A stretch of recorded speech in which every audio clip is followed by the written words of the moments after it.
I want to talk about, you have so many projects going on, so let's tell us about the movie. Yeah, I would love to. 72 Hours at face value is a balls-to-the-wall comedy about a bachelor party in which Kevin Hart's character is surreptitiously invited to. Yeah. And he kind of funds the endeavor, and hijinks then ensues.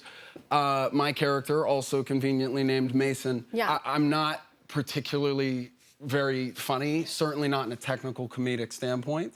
And I figured the best way to mitigate any chances of standing without in that dynamic is to lean heavily into the drama. And so I cry in most scenes. He's a very wet guy.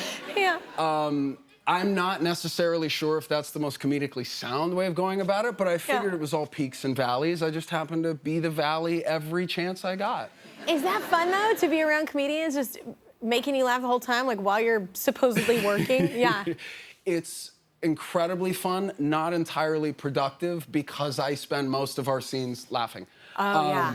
Last time we shot in New Jersey, because Netflix has a bunch of studios that they're kind of working on out there, and then we did the exteriors in Miami.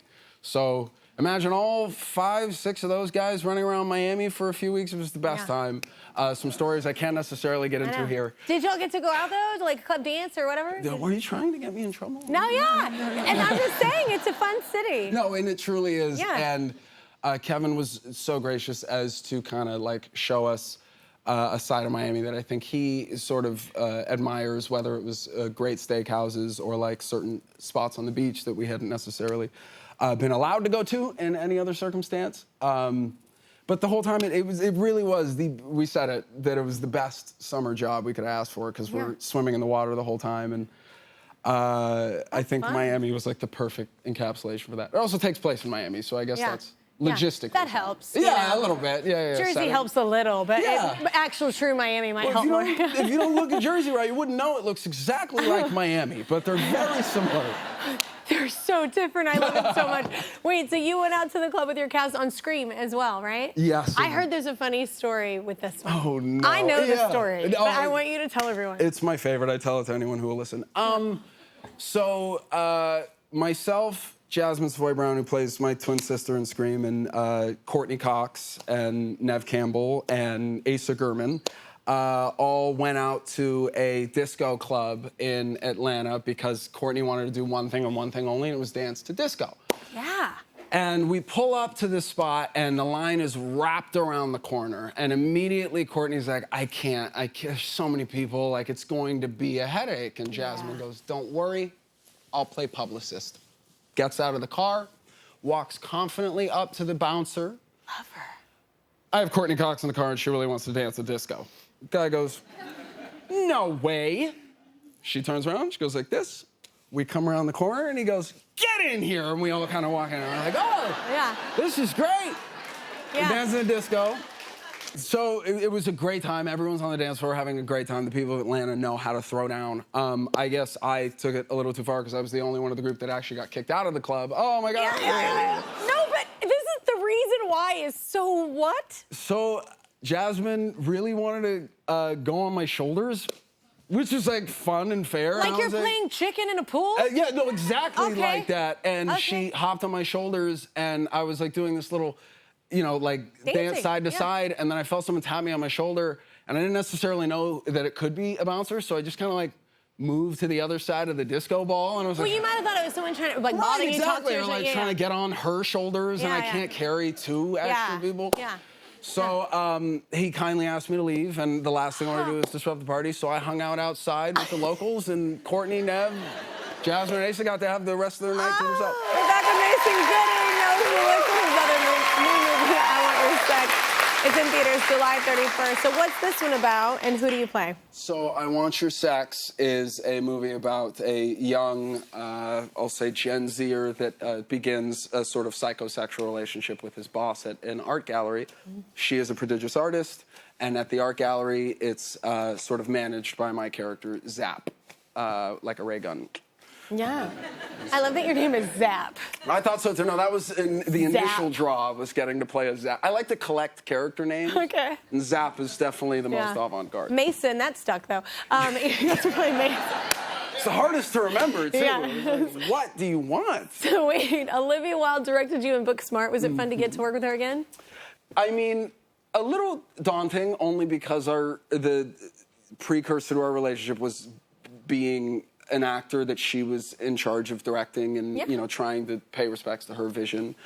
And then we're sharing a screen together in a way that I thought would, you know, showcase a different dynamic that I maybe wasn't equipped to deal with, just in my inability to recognize a good thing when it happens, I suppose. Yeah. But she was the most gracious, most considerate, as I would have hoped, and then some. We obviously had like the reunion moment of how far things had came and since then, and then she does incredible work as she always does, and it was ultimately just really fun and educational. I know, it seems like a fun cat. It's a crazy story. What drew you to the film? What did you love? Oh, I mean, if you aren't familiar with his work, the director, Greg Araki, is a true auteur, and he makes such provocative, thoughtful, and I'd say applicable films, especially as it relates to the zeitgeist in which he releases them. Yeah. And this movie was kind of brought on about the idea of Gen Zers not having enough intimacy, or the way that intimacy engages with culture today,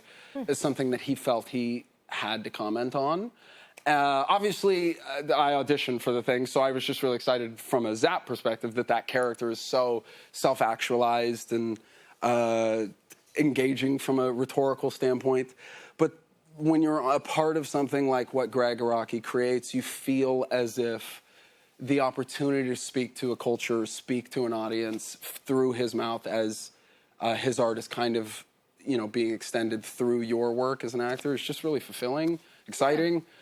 Well, there's messaging you believe in, Yeah. Especially in how different Zapp is from me from a confidence standpoint. It felt I was going to say, are you like that at all, or are you not? Oh, See, okay. I feel like there was a before and after, which there are for all jobs, if they're good, is you have this experience going into it, or this idea of an experience going into it, and then you play a character that is so unabashedly and unapologetically themselves that you start to adopt a little bit of that in your personal life. And what I think I appreciate about Zapp is this recognition with where we've been and how that absolves us of having to worry about where we're going. It's all about being present, not only with your own self-confidence, but also with the people around you, because that ultimately yields the most authentic version of ourselves. Yeah, and the most authentic relationships around you. Truly. He's not necessarily in one and would not be, and he would tell you that, but yes, ideally it allows for a more communal and also communicative relationship. God, it must be fun to play someone so extreme in that sense. True. It's funny because, like, in terms of extreme, he finds a way to be thoughtful in his extremity, that like the things he's saying are only provocative because it's something we think but feel as though we ought not to say. And characters like that, for me, I love those people in life. Super, true, in real life, they're always the most fun to talk to. But when you have someone like that on set in a character dynamic, I also think it enhances other performances because it reminds them of the present moment of what their characters are probably not thinking but not saying. Yeah. Greg always said that Zapp acted kind of as like his self-insert character, like as if he were in the movie experiencing these circumstances. That's how he would respond. Yeah. Which was the easiest thing for me, because it was like, okay, great. I just get to study you and follow you around and see what your little mannerisms are, and then see if you're messed up. And then see, exactly. So were you different as a kid though? Were you as like confident, or have you always been? You seem confident, which is in a good way, a healthy way. A lot of work. You know, as a kid, I feel like I dealt a lot with social perception, especially because, you know, I come from a family of entertainers, and the idea of being perceived always kind of eked at me. I was a Boy Scout, which was kind of my way. I was a Girl Scout. Okay, great. Yeah. Oh my gosh, I have never seen that picture, you snuggle monster. So, yeah, man. Whenever I start a job, I always, in my welcome email or when I'm introducing myself to the rest of the team, I just start with that photo. Oh my God, it's great. But I think Boy Scouts was like a good way, first of all, for me to get active because I would love video games and I love kind of being sedentary. Yeah. And as a kid, my parents said, you had to get outside and meet people and be more active. And Boy Scouts was kind of their way of doing that, except I found a way to like get badges only in the like tying knots and the sewing. Yeah, sewing. Yeah. Oh, that's boy. Girl Scouts. Yeah. No, we have a sewing thing. I know. But no, I dealt a lot with like my weight was a big thing. Is as a kid that was told constantly about their physique as if that was like the most defining aspect of my personhood. Yeah.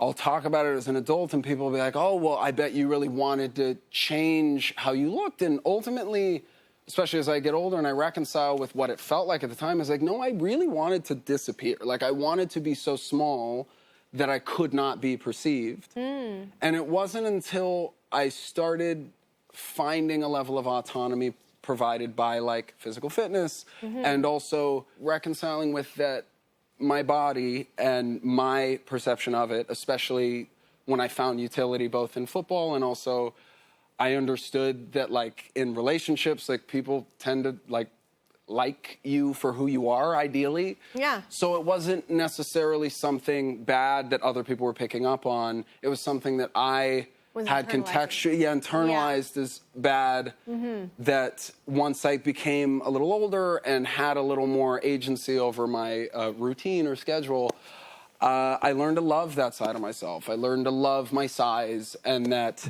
you know, now even though I'm in better or like more fit I think you're pretty fit, brother. Thank you. Thank you. No. Thank you. I think you're doing all right. But it is interesting, especially for like young kids, because I have, you know, a 10 and 12-year-old, and it's like, it is interesting to always talk to kids too about like, oh my God, you grow at different rates, puberty hits at different times, you haven't, like maybe height hasn't caught up or whatever, or you start thinking like, okay, I'm too sedentary, let's get out and do something, and then you connect in a different way. That's just growing up. It is. And it's probably harder because you have to do it in the public eye. You have a very public family. Like, so it's like, that's a lot harder. It is, but I think, yes, and I think for me, reconciling with the idea that your image and how you perceive it oftentimes is made more negative because it's something you internalize as being, you know, something people are paying attention to, so you hyperfixate on it. Oh, yeah. But ultimately, like, and this like self-sabotage. Truly, yeah. And I always, I tell like, I do a lot of work, charity work with, you know, kids and especially the Young Warriors Foundation, which is in Los Angeles. And I talk a lot to a younger generation about the idea of value and how your value is intrinsic to the value that you decide for yourself is enough.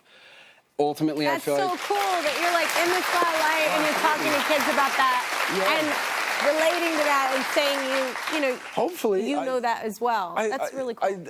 I do find it challenging that a lot of times, especially because I'm an artist, and I think a lot of my job is reflecting zeitgeist and how people are, you know, engaging with culture.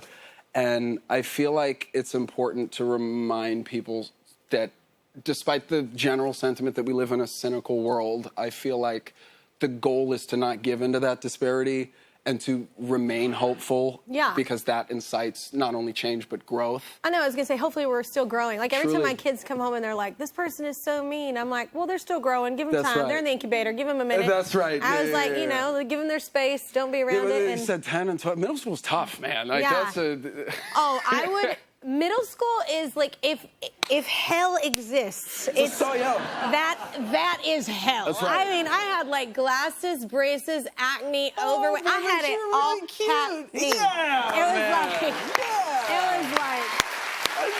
it was hard. Middle school is hard, and Truly. people are horrible. Straight up. They're mean. That's like the most mean. But so I took psychology. It's a hard age. Truly. Yeah. I studied psychology in college, and they refer to high school and a lot of scholastic curriculums or like environments as social arenas.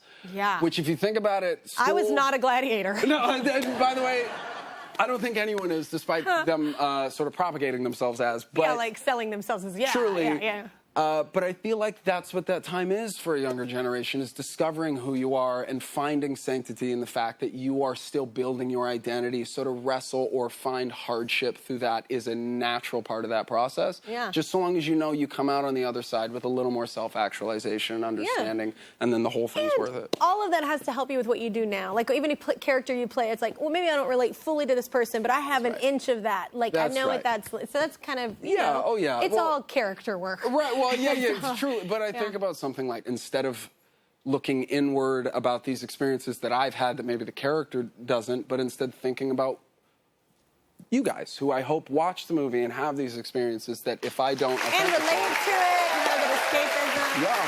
Hopefully. Yeah. Okay. All right, it's nice to see you again. Thank you so much for my flowers. Of course. This is the best gift ever.